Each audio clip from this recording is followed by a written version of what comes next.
Bayangkan sebuah desa memiliki aset tanah yang luas dan strategis, namun belum memberikan kontribusi maksimal terhadap pendapatan desa. Mengapa hal tersebut bisa terjadi?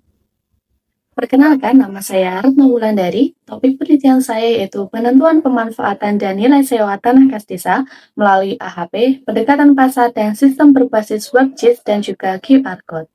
Kelurahan Mangunharjo memiliki tanah kas desa yang cukup luas, namun kontribusi terhadap pendapatan aset desa masih relatif rendah. Permasalahan utamanya bukan pada jumlah asetnya, tetapi pada bagaimana aset tersebut dikelola. Pengelolaan saat ini masih dilakukan secara konvensional, data belum terintegrasi, belum berbasis spasial, dan belum ada penentuan prioritas pemanfaatan.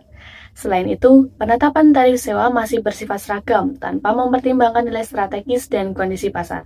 Akibatnya, potensi ekonomi dari aset belum dimanfaatkan secara optimal. Sehingga penelitian ini bertujuan untuk menentukan prioritas pemanfaatan tanah kas desa secara objektif, lalu menentukan indikasi nilai sewa berbasis pasar, dan juga mengembangkan sistem manajemen aset berbasis WebGIS dan juga QR Code. Pendekatan yang digunakan yaitu dengan metode analytical hierarchy process untuk menentukan prioritas, perbandingan data pasar untuk penilaian sewa, mengembangkan sistem informasi, dan pengujian menggunakan sistem usability scale.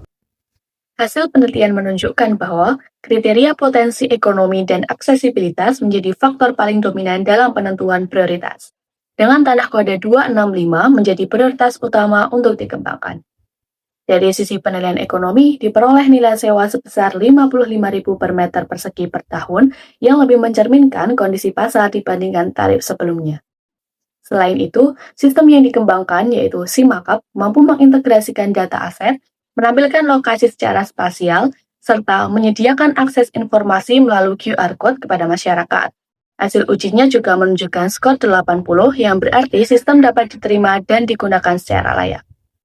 Penelitian ini menunjukkan bahwa pengelolaan aset desa tidak cukup hanya dengan inventarisasi, tetapi perlu didukung oleh penentuan prioritas, penilaian ekonomi, dan sistem yang terintegrasi. Pendekatan ini mampu menghasilkan pengelolaan aset yang lebih objektif, transparan, dan berorientasi pada peningkatan pendapatan desa. Dengan pengelolaan yang tepat, tanah kas desa bukan hanya sekedar aset, tetapi juga menjadi sumber kekuatan ekonomi desa di masa depan. Sekian, terima kasih.